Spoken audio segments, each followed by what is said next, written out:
स्वतः सवितुर्वरेण्यं भर्गो देवस्य धीमहि धियो यो नः प्रचोदयात्। मित्रों, मैं रामोद पांडे शास्त्री आज कुमारी वैष्णवी चैनल से आप लोगों के समक्ष श्रीमद् देवी भागवत महापुराण सप्तम स्कंद से 24वां अध्याय प्रस्तुत करने जा रहा हूँ। प्रस्तुत अध्याय में चांडाल का राजा हरिश्चंद्र को स्मशान घाट में नियुक्त करना और हरिश्चंद्र को वहाँ की परिस्थिति एवं वातावरण को देखकर अति चिंताजनक होना है। श्री शौनक उवाच ततः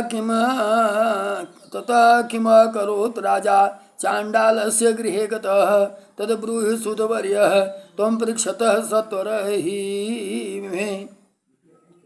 चांडाल के घर जाकर राजा हरिश्चंद्र ने क्या किया, आप मेरे प्रश्न का उत्तर शीघ्र सुनाएं। शौनक जी ने कहा तो सूत जी इसको कहते हैं, विश्वामित्रे गते विप्रे स्वपशो स्वपचो हृष्टमानस विश्वामित्राय तद्द्रव्यम दत्वा बद्ध्वा नरेश्वर।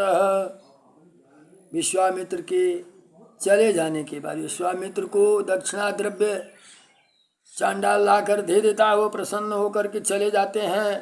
तत्पश्चात विश्वामित्र के जाने के बाद चांडाल नरेश को बांध कर तुम झूठ बोलते हो ऐसा कहकर उन्हें दंड से मारता है, दंड से प्रहार करता है। अत्यंत दुखित होते हैं। हरिश्चंद्र अपने गृह में लाकर तथा जंजीर में बांध कर वह चांडाल स्वयं निश्चिंत हो जाता है। इष्ट बंधु वियोगार्थ माननीयम निज पकड़ निगडे स्थापयित्वा तं स्वयं सुस्वाप ज्वर। अब दंड से मारने लगा। दंड के प्रहार से घबराते हुए तथा अत्यंत व्याकुल इंद्रियों वाले और अपने इष्ट मित्रों के वियोग से दुखित उन हरिश्चंद्र को अपने गृह में ला करके बांध देता है।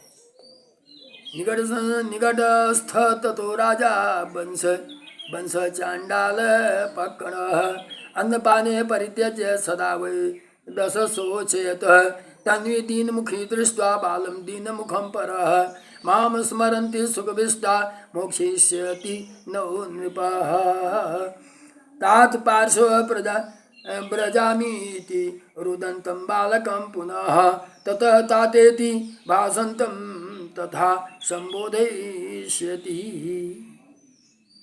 जंजीर में जकड़े हुए राजा हरिश्चंद्र चांडाल के घर में रहते हुए अन्न और जल का परित्याग करके निरंतर मन में सोचने लगते हैं।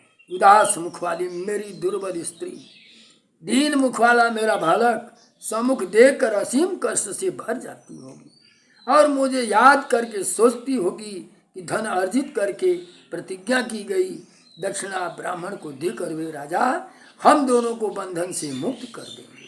रोते हुए पुत्र को देखते हुए वह मुझे पुकारती होगी, पुनः हे तात ऐसा कहते हुए तथा रोते हुए बालक से कहती होगी कि मैं तुम्हारे पिता के पास तुम्हें ले चल रही हूँ। किंतु वह मृगनयनी यह नहीं जानती कि मैं चांडाल के दास्ता को स्वीकार कर लिया हूँ। ततः चांडालात चेयम अहो दुख परंपरा एवं त निवसन्ति नित्यं स्मरन्तं दैतां सुतं नीनादं दिवसान राजा चतुरो विधि पीड़ितः अथाहिनि पंचमे तेन निकटान् मोचयितो नृपः। जंजीर में बांधे हुए राजा को 5वें दिन चांडाल छोड़ देता है।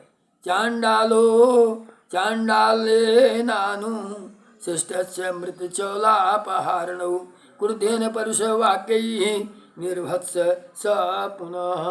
बंधन से मुक्त किया। तत्पश्चात चांडाल ने उन्हें मृत व्यक्ति के वस्त्र को प्राप्त करने के लिए लेने की आज्ञा दिया कि मरे हुए लाश का तुम कर लोगे।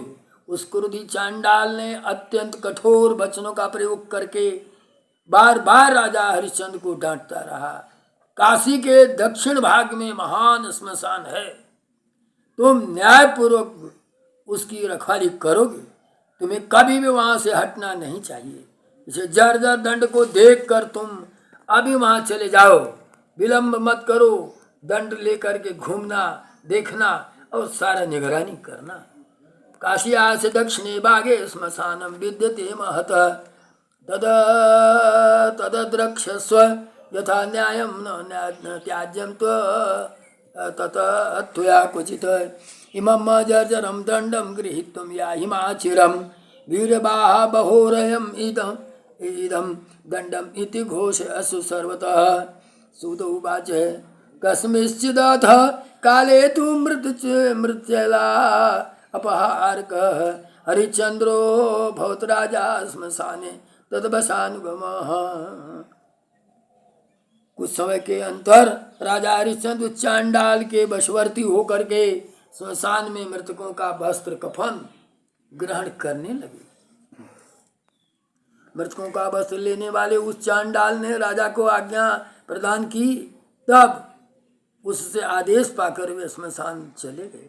यह भयानक श्मशान काशीपुर के दक्षिण भाग में था। वहाँ 100 की मालाएं बिखरी रहती थीं। वह दुर्गंध युक्त था तथा अत्यधिक धुएं से भरा हुआ था। भयंकर चिक्कार हो रहा था। सैकड़ों सियारिनों व्याप्त था। गिद्धों और सियारनों के सारा स्थान भरा था। वह श्मशान कुत्तों से सदा घिरा रहता था। चारों ओर हड्डियां बिखरी हुई थीं। महान दुर्गंध से भरा हुआ अधजल शवों के मुख निकले हुए दांतों से हंसते जैसे दिख रहे थे। चिता के मध्य स्थित शव की ऐसी दशा थी। हा पुत्र मित्र हा बंधो भ्रातर वत्स प्रियाद्यस्मै हाप्यते भगिने हार्य हात् मातुल पितामह मातामह पिता पौत्र क्व गतो अस्य इह बांधवा इति शब्दै समाकीर्णा भैर्वै सर्वदेहिनां ज्वलन् मांसवसामेदं छूमिति ध्वनि संकुलम् अग्नेयश्चट चट चट शब्दो भैरो यत्र जायते। मरे हुए लोगों के अनेक सुहृदजनों का रुदन, चिल्लाना, चित्कार करना, हा मेरे पुत्र मित्र बंधु भ्राता वत्स प्रिया इस समय मुझे छोड़ रहे हैं। हा पूज्य भगने मातुल पितामह मातामह पिता पौत्र आप कहाँ चले? हे बांधव लौट आइए। इस प्रकार यहाँ उपस्थित सभी लोगों के भीषण शब्दों से वह श्मशान व्याप्त था। जलते हुए मांस बसा और मेद से सांस साए साए की ध्वनि निकलती थी। अग्नि से चट चट की जगह भयंकर शब्द निकल रहा था। इस प्रकार वह श्मशान अत्यंत भीषण तथा प्रलयकाली एवं प्रलयकाली रूप वाला स्पष्ट हो रहा था। स राजा तत्र संप्राप्तो दुखादेवं सोचतः। वहां पहुंचकर राजा हरिश्चंद्र दुख पूर्वक इस प्रकार सोचने लगे, हाय मेरे व्रत तथा मंत्रीगण, तुम कहाँ हो? कुल परंपरा से प्राप्त मेरा राज्य कहाँ गया? हे प्रिय, हे अबोध पुत्र, मुझ अभागे को छोड़कर ब्राह्मण के कोप से तुम लोग दूर कहाँ चले गए? धर्म के बिना मनुष्य का कभी कल्याण नहीं हो सकता। अतएव मनुष्य को चाहिए कि यत्न पूर्वक धर्म का पालन करे। हा भृत्ता मंत्रणो जूयम को तद राज्यम कुलोचितम। हा प्रिय पुत्र मे बालम मा त्यक्त्वा मंद भाग्यकम। ब्राह्मणस्य च कोपेन गताम यूयम क्व दूरः। बिना धर्म मनुष्याणां जायते न शुभम क्वचितः। यत्नेन धारे तस्मात् पुरुषो धर्ममेव च इत्येव चिन्तयन् तत्र चाण्डाल उक्तं पुनः पुनः। बलेन धिक् सर्वांग शवानां दर्शने भ्रजन् लकुटाकार कल्पश्च धावश्चापि ततस्ततः। अस्मिच्छव युमौल्यं शतं प्राप्स्यामि चाग्रतः। इदं राज्ञम् इदं चाण्डालकस्य च इत्येव चिन्तयत् राजा व्यवस्थां दुस्तरां गतः। जीर्णो कपट सुग्रंथीकृत कंथा परिग्रह। उसके शरीर पर एक ही पुराना वस्त्र था राजा की।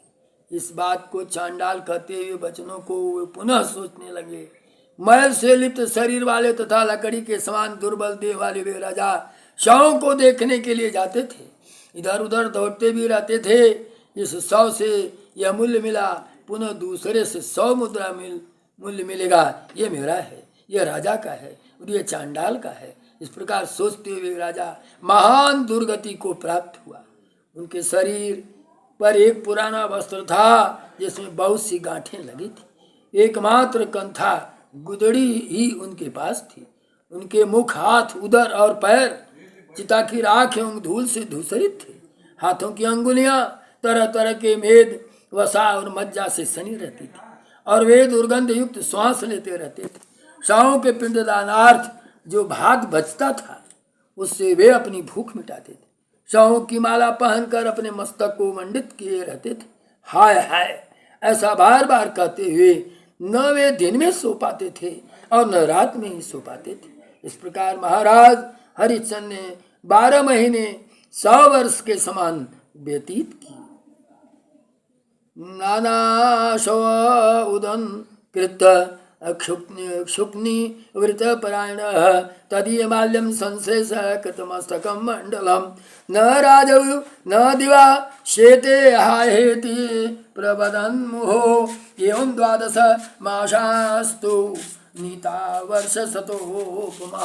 राजा हरिश्चंद्र के लिए 12 महीना 100 वर्ष के बराबर हो गया। इस प्रकार उनका जीवन अत्यंत दुखमय, अत्यंत दुखमय स्थिति में रहा। श्रीमद्देवी भागवत महापुराणे अष्टादशसहस्रस्यां संहितां सप्तम स्कंधे हरिश्चंद्र चिंतावर्णनम नाम चतुर्थोऽध्याय। बोलो मां जगदम्बा की जय।